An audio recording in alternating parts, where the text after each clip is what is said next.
से शुरू होगी। अब हम जाने जा रहे हैं केंद्रीय आर्य युवक परिषद उत्तर प्रदेश के प्रांतीय महामंत्री से, जो कि एक महान वेद है और बहुत अच्छी अच्छी बातें बताते हैं, प्रवीण आर्य से। सर, आप वेद क्यों जरूरी है? वेद ईश्वरीय वाणी है और जब सृष्टि का आरंभ हुआ था आज से 1,96,08,53,122 वर्ष पूर्व, तो उस वक़्त परमपिता परमात्मा ने 4 ऋषियों के हृदय अंतराल में वेदों का ज्ञान दिया था मानव मात्र के कल्याण के लिए। और वेद में एक एक मंत्र की गहराइयों में जाएंगे तो मानव कल्याण की उसके अंदर आपको मिलेगी। ईश्वर कैसा है, यजुर्वेद के 40वें अध्याय के पहले मंत्र में बताया गया, ईशावास्यम इदम सर्वम यत्किंच जगत्याम जगत तेन त्यक्तेन भुंजीथा माँ गृधा कस्य स्विधनम। ईश्वर संसार के कण कण में व्यापक है। उसे जानकर मनुष्य क्या करे कि उससे हर क्षण भय खाता रहे कि वो मेरे किए हुए अच्छे और बुरे कार्यों को देखता रहता है। और यदि मनुष्य ऐसा जानेगा तो पापा आचरण में संलिप्त नहीं होगा, क्योंकि अवश्य में भोक्तव्यम कृतम कर्म शुभाशुभम। मनुष्य को अपने किए कर्मों का फल अवश्य ही भोगना पड़ता है। ईशावास्यम इदम सर्वम यत्किंच जगत्याम जगत। ईश्वर सर्वांतर्यामी घट-घट-वासी, यानी हम मन में भी कुछ सोचते हैं तो उसे तत्काल पता होता है। सीसी कैमरे की तरह हम उसकी निगरानी में रहते हैं। अगर मनुष्य ऐसा जान ले तो पाप आचरण में संलिप्त नहीं होगा। और अगर मनुष्य ऐसा जानता है कि मैं उसको ताले में बंद कर रहा हूँ, यहाँ नहीं देख रहा, तो ऐसा जानने वाला व्यक्ति झूठ बोल सकता है, कम तोल सकता है, मिलावट कर सकता है ना। तेन त्यक्तेन भुंजीता, उसके द्वारा जो प्रदत्त भोग हैं उनका कैसे हमें भोग करना है, त्याग पूर्वक भोग करना है। यदि हम त्याग का ध्यान रखेंगे तो हम इसमें भी संलिप्त नहीं होंगे।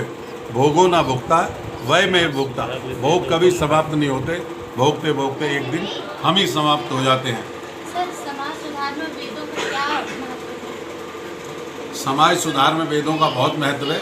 इसके अंदर एक एक बात राजा के कर्तव्य स्वामी दयानंद ने अपना सत्यार प्रकाश में बताए हैं, आप उनसे पढ़ सकते हैं। उसके अनुरूप अगर हमारा राज्य चलेगा तो सारी प्रजा सुखी होगी और जन कल्याण की उसमें भावनाएं निहित रहेगी।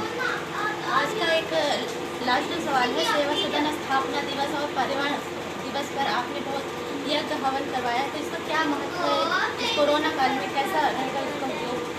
कोरोना काल के अंतर्गत हमने ये सांकेतिक सेवा सदन के 9वें स्थापना दिवस पर और पर्यावरण दिवस पर आज यज्ञ किया है। बाकी सारा कार्यक्रम जूम पर ऑनलाइन लोग जुड़े रहे, कोरोना काल में लोग सुरक्षित रहें, तो इस कारण हमने ये कार्यक्रम ऑनलाइन रखा है। और यहाँ तो केवल घर घर के व्यक्ति थे और कुछ चुनिंदा लोग यहाँ पर उपस्थित रहे और यज्ञ करके ये संदेश दिया कि पर्यावरण को शुद्ध करेंगे, पौधे लगाएंगे, उससे पर्यावरण का संतुलन ठीक बनेगा। सर, देशवासियों को आप क्या संदेश देना चाहते हैं? देशवासियों को ये संदेश देना चाहते हैं कि यज्ञ जो है वो संसार का सर्वश्रेष्ठ कर्म है। इसमें औषधि युक्त, जब तक हमारे पूर्वज ऋषि मुनि यज्ञ करते आए तो हमारा देश और समस्त विश्व रोगों से मुक्त रहा। लेकिन जब से ये परंपरा छूटी तो ये रोगों की बाढ़ सी आ गई है। इसके अलावा भी और कई कारण हैं इन रोगों के आने के। आज 80% जनता जो है वो मांसाहारी हो गई है। मनुष्य इतर जितने प्राणी हैं उनके अंदर भी हमारी तरह दर्द महसूस करते हैं। वो यदि हमें सुई चुभती है तो उनको भी दर्द होता, और हमें दर्द होता तो जब उनकी गले पे तलवार चलती है, हम अपनी जीवा के स्वाद के लिए चलाते हैं तो उनकी भी चित्कार हाय निकलती है। और उसी की वजह से ये महामारियाँ हमारे देश के अंतर्गत आ रही।